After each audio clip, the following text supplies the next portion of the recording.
जय माता दी दोस्तों, आप सभी का स्वागत है हमारे YouTube चैनल में। दोस्तों, हम सभी के मन में ये जिज्ञासा रहती है कि नया साल हमारे लिए कैसा रहेगा। विद्यार्थियों को अपनी शिक्षा के बारे में जानना होता है, व्यापारियों को अपने व्यापार के बारे में जानना होता है कि इस नए वर्ष में हम क्या खास कर सकते हैं और इसकी शुरुआत हमारे लिए कैसे होगी। नए वर्ष को लेकर बहुत सी उम्मीदें होती हैं जिन्हें हम पूरा करना चाहते हैं। तो आज की इस वीडियो में हम नए वर्ष 2021 के पहले माह यानी जनवरी माह के धनु राशि फल के बारे में जानेंगे कि धनु राशि के लोगों के लिए जनवरी का महीना कैसा रहने वाला है। सब कुछ विस्तार से कि आपकी शिक्षा, आपका स्वास्थ्य, आपका प्रेम जीवन, आपका पारिवारिक जीवन, दाम्पत्य जीवन, आपकी नौकरी, दुकान, स्वास्थ्य, हर चीज़ के बारे में। तो आगे बढ़ने से पहले आपसे छोटा सा निवेदन है, अगर आप चैनल पर पहली बार आए हैं तो चैनल को सब्सक्राइब कर लें और जुड़ जाएं हमारे चैनल के साथ। सबसे पहले इस महीने में होने वाले ग्रह गोचर के बारे में जानेंगे कि कौन कौन से ग्रह अपनी राशि बदलने वाले हैं। तो देखिए, जनवरी माह 2021 में 3 ग्रहों का राशि परिवर्तन होगा, बुध, सूर्य और शुक्र का। शुक्र इस माह की शुरुआत में ही 4 जनवरी को धनु राशि में गोचर करेंगे, यानी आपकी राशि में गोचर करेंगे। उसके बाद दोबारा अपनी राशि बदलेंगे और 28 जनवरी को धनु से निकलकर मकर राशि में आ जाएंगे, जहां गुरु और शनि बैठे हैं। बुध ग्रह ये सप्ताह की शुरुआत में ही 5 जनवरी को मकर राशि में प्रवेश करेंगे गुरु और शनि के साथ। उसके बाद 25 जनवरी को फिर से राशि बदलेंगे और कुंभ राशि में आ जाएंगे। सूर्य 14 जनवरी को मकर राशि में प्रवेश करेंगे, जिसको मकर संक्रांति के नाम से जाना जाता है। देखिए, सूर्य का जो गोचर होता है उसको संक्रांति बोलते हैं, और मकर में प्रवेश किया तो ये मकर संक्रांति हो गया। ये पर्व बड़े ही अच्छे धूमधाम से मनाया जाता है, और साथ में लोहड़ी का पर्व भी। अब इस महीने की जो सबसे खास जो स्थिति है ग्रहों की, वो ये है कि 5 ग्रह इस महीने में एक ही साथ बैठने वाले हैं मकर राशि में। शुक्र और शनि तो पहले से ही वहाँ विराजमान है मकर राशि में। इसके बाद बुध, सूर्य और शुक्र ये भी मकर राशि में चले जाएंगे, तो 5 ग्रह एक साथ बैठेंगे। अब जब 5 ग्रह एक ही साथ बैठे हों तो उनका जो आकलन होता है वो कई तरह के परिवर्तन कर देता है, क्योंकि यहाँ दैत्य गुरु, राक्षस गुरु और शुभ ग्रह सभी तरह के ग्रह एक साथ बैठे हैं। सबकी अपनी अलग विशेषताएं हैं। कुछ युति करके महासंयोग बना रहे हैं, तो कुछ युति करके ऐसे योग बना रहे हैं जो आपको सावधानी रखने के लिए भी सलाह देते हैं।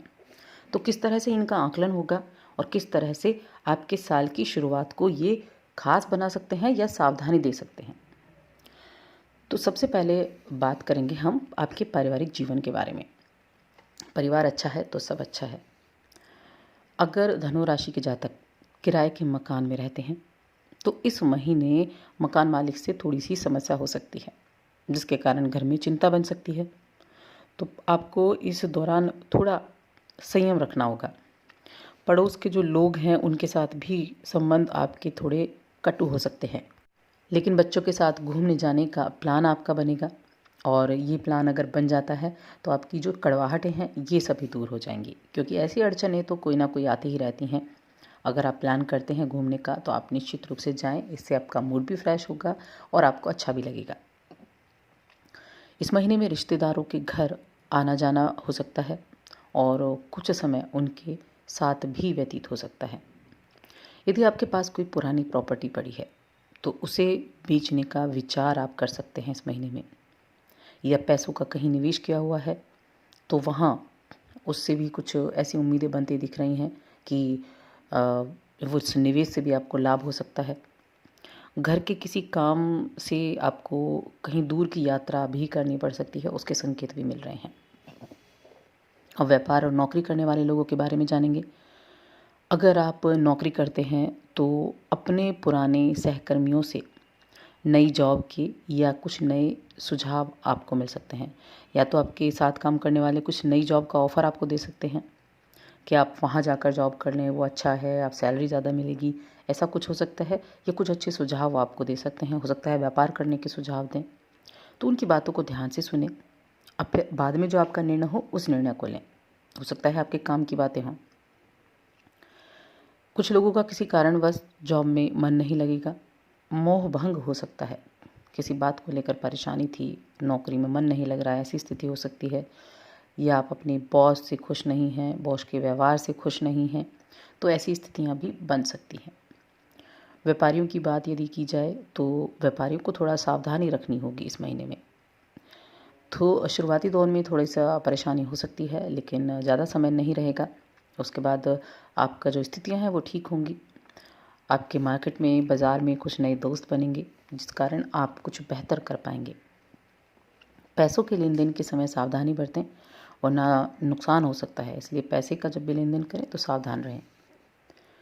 शिक्षा और करियर, अगर आप स्कूल में हैं तो इस महीने आपका मन पढ़ाई के साथ साथ कुछ रचनात्मक कार्यों में भी लगेगा।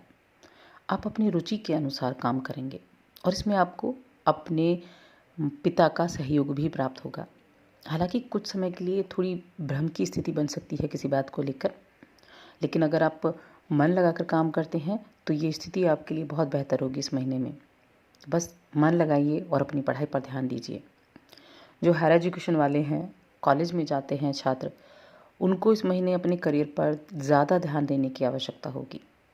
इस महीने आप अपने भविष्य को लेकर पहले से ज़्यादा सजग रहेंगे कि आगे क्या किया जाए और क्या नहीं। इस बारे में काफ़ी विचार करेंगे। कुछ बातों को लेकर घर वालों से या पिता से कहासुनी भी हो सकती है, लेकिन अगर आप संयम से काम लेंगे तो सभी स्थितियाँ बेहतर होंगी, सभी स्थितियाँ सुधरती दिखाई देंगी। अब प्रेम जीवन और वैवाहिक जीवन के बारे में जानेंगे। तो अगर आप किसी से प्रेम करते हैं और उससे आप नहीं कह पा रहे हैं या फिर अपने घर में नहीं बता पा रहे हैं, तो इस महीने में आपको अच्छा मौका मिलेगा। इस महीने आप अपने घर वालों से बात कर सकते हैं, क्योंकि ये महीना प्रेम जीवन के लिए आपके लिए बड़ा ही उत्तम है। यहाँ आपके लिए रिश्ता भी पक्का हो सकता है। घर के किसी सदस्य के द्वारा आपकी सहायता भी की जा सकती है। अगर आप विवाह हुआ है जल्दी में ही, तो अपने जीवन साथी के ऊपर शक की भावना आएगी। ऐसे में अच्छा होगा कि उनसे खुलकर बात करें। विवाह की प्रतीक्षा कर रहे लोगों को इस महीने अचानक से कहीं से अच्छा रिश्ता आ सकता है, लेकिन अगर आप ध्यान नहीं देंगे तो हाथ से निकल जाएगा। ऐसे में सचेत रहें, अवसर को हाथ से न जाने दें, वरना बाद में आपको पछताना पड़ सकता है। स्वास्थ्य के लिए इस महीने के तीसरे सप्ताह में पेट से संबंधित कुछ परेशानी हो सकती है। खाना खाने का मन ना करे, ऐसा भी हो सकता है। तो आप अपने ऊपर ध्यान देना शुरू करें और अपनी डाइट प्लान करें ताकि आप अच्छे से स्वस्थ रह सकें। मानसिक रूप से थोड़ा ठीक रहेंगे। किसी मित्र से अगर अपनी बातों को साझा करते हैं तो उचित हल भी निकल पाएगा। अपने मन की अशांति और बेचैनी को दूर कर पाएंगे। महीने का अंत होते होते सब कुछ अच्छा होगा, आराम होगा स्वास्थ्य में। अब छोटी सी सावधानी वाली बातें जान लेते हैं। घर के बड़े सदस्यों से बात करते समय थोड़ी सावधानी बरतें, क्योंकि दूसरे सप्ताह में इस महीने के आपके मुख से कुछ ऐसी बातें निकल सकती हैं जो उनको बुरी लग जाएं, उनके दिल को चुभ जाएं और आपके रिश्तों में दूरियां बढ़ जाएं। तो इस चीज़ का ध्यान रखना। साथ ही चैनल को भी सब्सक्राइब कर लें और हमारे इस वीडियो को ज़्यादा से ज़्यादा लाइक करें और शेयर